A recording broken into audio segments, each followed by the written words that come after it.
level-level master gitu ya. Jadi teman-teman bisa menggunakan metode Delphi juga ketika nanti mau melakukan penelitian. Jadi nggak hanya penelitian kuantitatif atau kualitatif yang selama ini sudah dipakai, tetapi juga bisa menggunakan Delphi method begitu ya. Delphi method ini tapi prosesnya ya agak lama karena eh, untuk menemukan kesepakatan di antara masing-masing apa namanya panelis tadi perlu waktu yang panjang, begitu ya, waktu yang panjang untuk sampai ke tahap menemukan yang namanya indeks, begitu. Saya share lagi coba. Jadi bisa inspirasi untuk dari hasil mereview artikel itu bukan hanya temuannya, tetapi juga metode yang digunakan. Oh, ternyata metode yang digunakan itu bisa loh menggunakan metode Delphi. Ini, ini adalah indeks-indeks. Dia pakai kuesioner dibagikan, kemudian akhirnya nanti akan ketemu subtema, frekuensinya berapa kali, sampai hasilnya nanti berupa indeks. Nah, ini indeksnya yang di sini.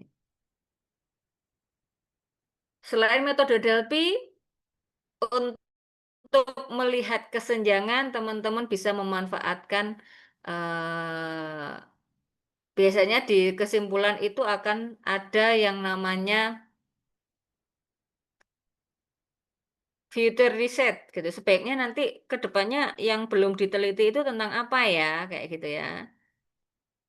Itu yang menjadi kesenjangan dan bisa menjadi inspirasi teman-teman semuanya untuk mulai menyusun latar belakang tesisnya. Oh, ternyata dari penelitian si A itu masih ada kesenjangan ini loh, masih perlu dilakukan penelitian seperti ini loh. Saya mau ngambil yang itu deh, mau ngambil kesenjangan yang itu, mau mengisi celah yang itu, kayak gitu. Gitu ya. Sampai sini ada yang mau didiskusikan, silakan. Ada yang sudah eh, fix menentukan tema tesisnya?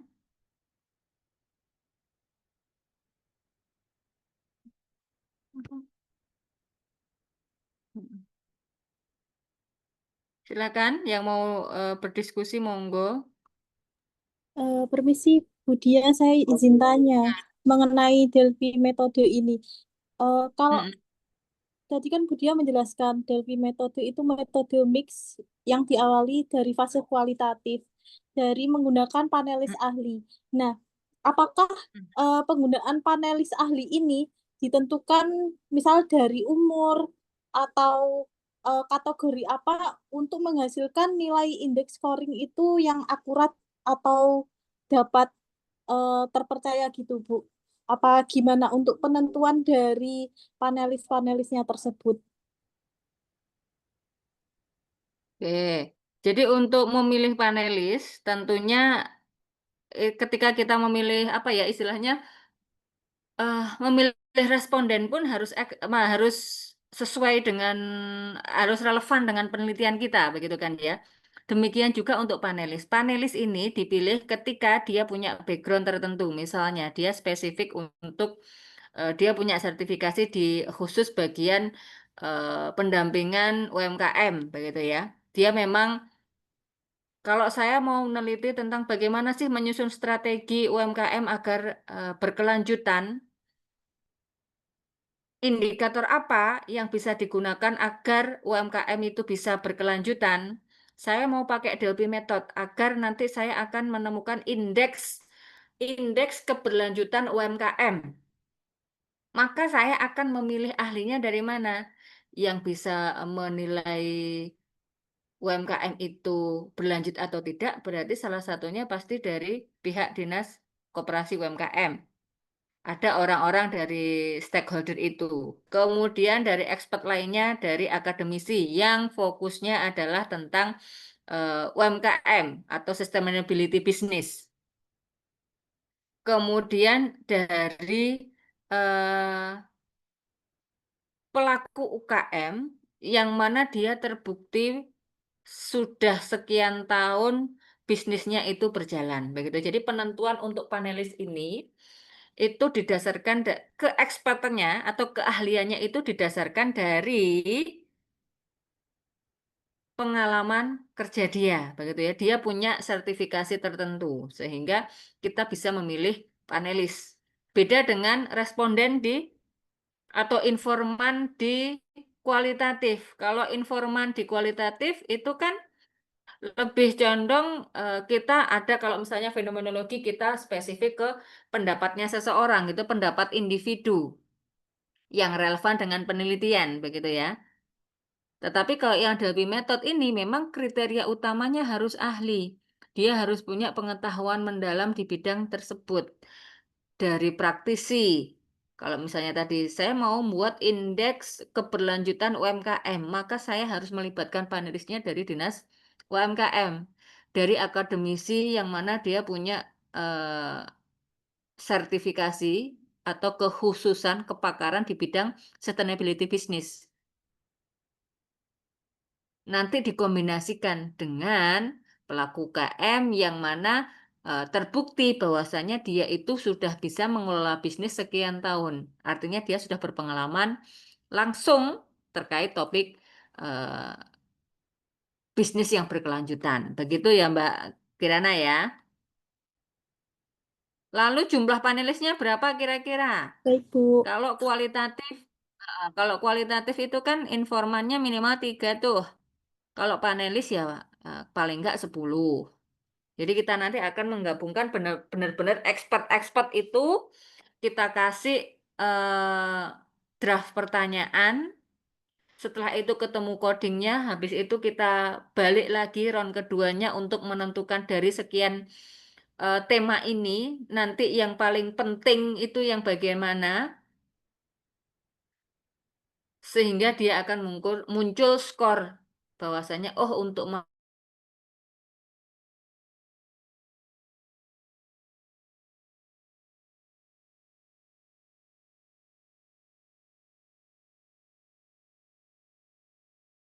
B harus mencapai ukuran sekian, baru dikatakan sustainable, dan seterusnya. Begitu. Baik, Bu Dia. Terima kasih, Bu.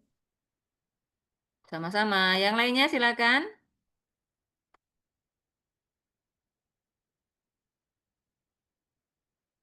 Tapi kalaupun kita milih expert itu, kalaupun tadi misalnya saya ambil yang dari Dinas UMKM gitu ya, nggak harus dari kepalanya, tetapi yang expert di bidang khusus kan itu mesti di apa namanya Dinas Koperasi UMKM itu kan pasti ada sub bidang-bidangnya yang memang benar-benar expert di bidang UMKM, pendampingan UMKM. Tapi dari apa ya, salah satu bagian dinasnya. Silakan yang mau diskusi lagi. Nextnya berarti minggu depan kita akan bahas tentang keunggulan bersaing ya. Strategi operasi yang kemudian formulasi strateginya bagaimana gitu ya. Minggu depan kita akan membahas tentang formulasi strategi untuk mencapai keunggulan bersaing. Walaupun hari ini sudah sempat kita singgung-singgung dikit tentang apa namanya eh, keunggulan bersaing secara nggak langsung bahas rumah sakit yang satu unggul apa, yang satu unggul apa kayak gitu. Jadi minggu depan kita akan membahas tentang ini.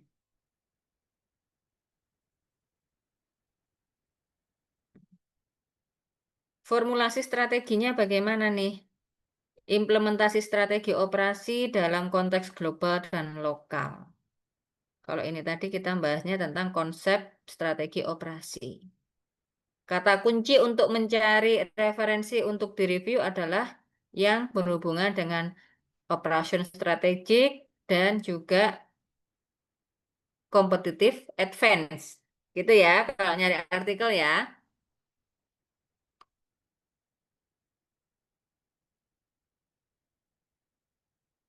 Jadi critical review-nya tentang operasional strategik agar bagaimana strategi operasional untuk membuat perusahaan tersebut itu bisa bersaing. Begitu. Kalau misalnya berikutnya lagi, berarti yang direview adalah artikel tentang kapasitas, perencanaan kapasitas, dan juga penentuan lokasi. Berikutnya lagi, misalnya pertemuan ke-6, berarti kita akan bahas tentang eh, critical review-nya tentang bagaimana membuat keputusan atau pohon keputusan. Gitu ya. Ada pertanyaan? Silakan.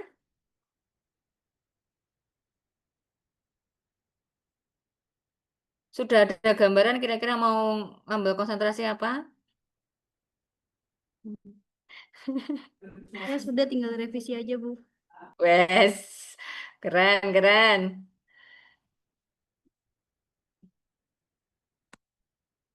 Gimana kira-kira? Ojo songgowang to Mas Biu, beh. Kira-kira sudah ada topik mau fokusnya di bidang apa? Kalau saran saya, karena semakin ke sini itu kan semakin kompleks urusannya ya gitu ya. Jadi jangan menutup diri dengan membatasi diri dengan hanya oh aku mau keuangan tok, oh aku mau bahas pemasaran tok.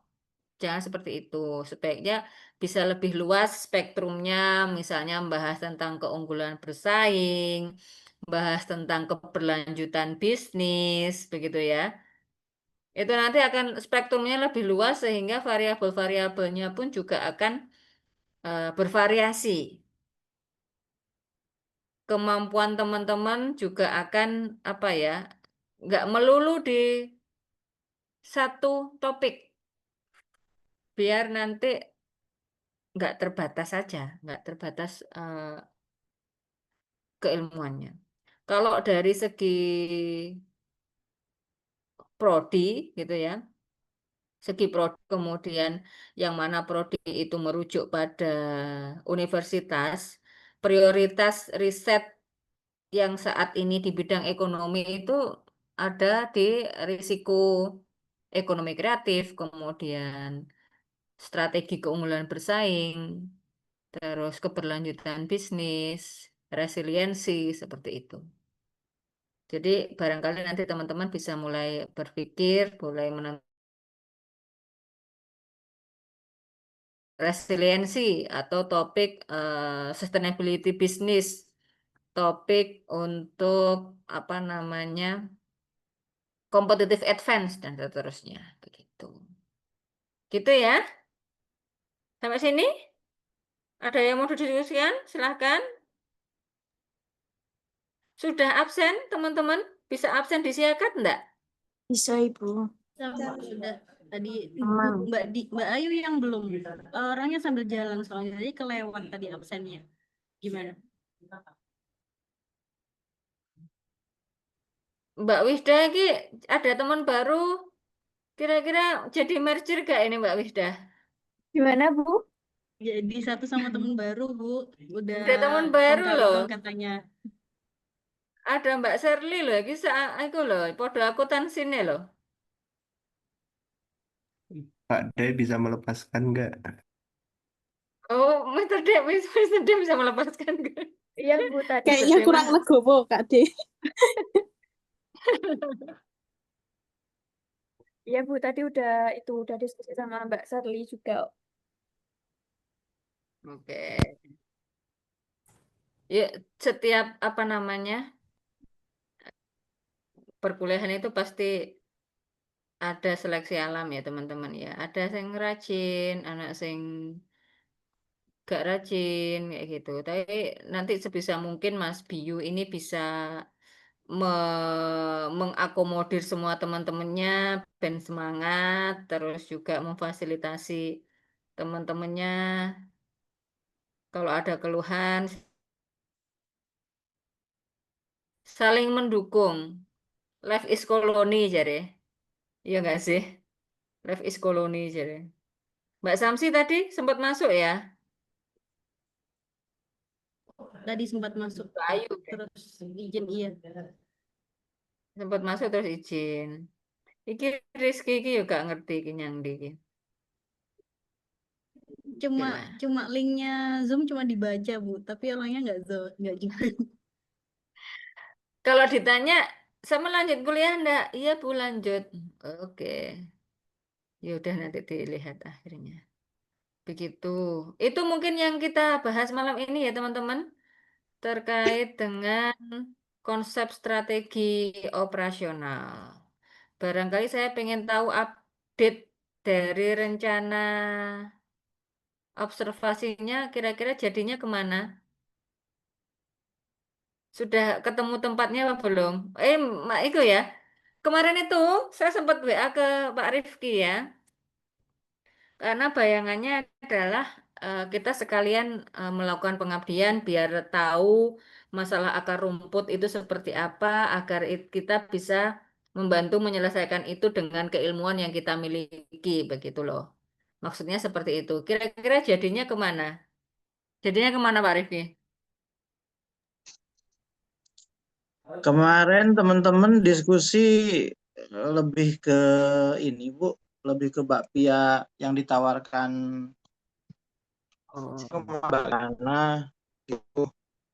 Mm-mm.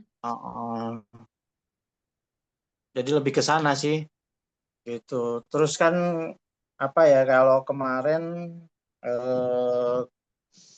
kami mungkin juga dari segi lokasi ya ini kan memang posisi di Gunung Kendil, Kulon Progo.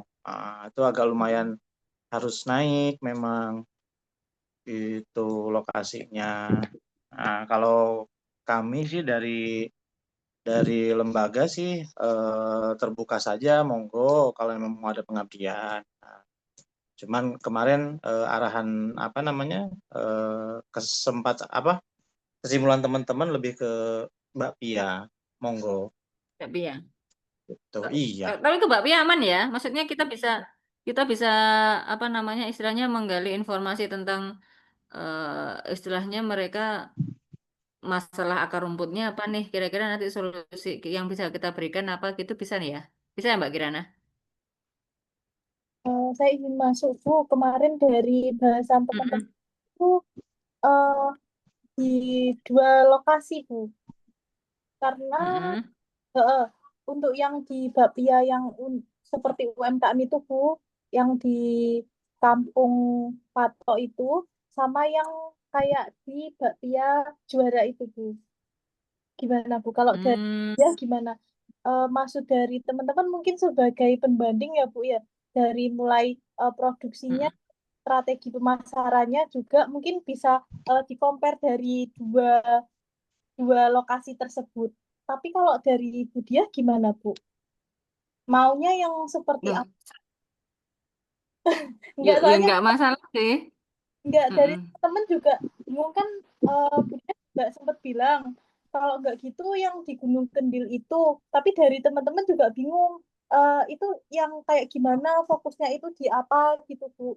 Mungkin boleh dijelaskan Bu yang tentang pengabdian masyarakat itu yang di Gunung Kendil. Oke. Jadi kemarin itu sebenarnya karena konsep kita kan tadi saya sampaikan bahwasanya kita pengen tahu masalah akar rumput itu proses bisnisnya seperti apa, kemudian kita bisa memberikan solusi sesuai dengan jargon kita adalah kita orang-orang yang solutif begitu ya dengan keilmuan yang kita miliki. Nah, sempat kepikiran loh, Pak Rifki kan bekerjanya di lembaga zakat gitu, yang tentunya punya binaan-binaan UMKM ataupun juga ternyata kemarin ditawarkan dengan desa wisata begitu ya. Desa wisata ini saya lihat ada produknya kopi dan juga keripik talas. Yang mana itu kemarin sempat saya pikir, oh ternyata kayaknya kita bisa nih membantu entah itu menganalisis dari proses bisnisnya seperti apa, kekurangannya di mana, nanti kita bantunya ngasih solusinya bagaimana begitu. Kalau yang memang bisa dikatakan non sewu, sudah settle apa belum sih Pak Rifki? Kayaknya kan nggak Jauh, itu ya. jauh banget Ibu ya, jauh banget dari apa namanya harapan ya. Tapi yang memang masih kita kembangkan itu kan apa namanya perbaikan di produksi kayak gitu. Terus mulai masuk pemasaran ke apa namanya kemarin itu outlet-outlet lokal Bu di Kulon Progo. Nah, jadi masih kayak gitu. Nah, terus desa wisatanya pun tahun ini juga pengunjung kita baru 72 orang deh. Nah, kalau nggak salah. Nah, ini memang makanya ketika Bu Diah menawarkan itu, ya saya sih sebetulnya senang banget Bu ya, karena memang itu binaan kami yang memang butuh kami kembangkan gitu loh, dan memang butuh sentuhan banget itu nantinya dari teman-teman pastinya. Nah gitu. Makanya cocok saya langsung, wah ini bisa banget gitu disinergikan dan memang apalagi kan jangka panjang dan yang lainnya itu, wah siap wes kayak gitu aja. Nah terus Iya. ya kami menyampaikan Konsepnya lokasi apa dan yang lainnya. Nah itu tapi kalau memang tadi kayak itu Ibu berarti nggak bisa diakses dengan bis, tak, Pak? Nggak bisa habis sekolah eh atau aksesnya tinggi banget atau kalau saya bisa sekolah kayaknya masih bisa deh Bu. Insya Allah masih bisa. Tapi nanti LF saya gitu nggak bisa pastikan ya? dulu ya. Saya pastikan dulu ya, gitu. Karena kalau Hmm. kemarin sih Innova Mas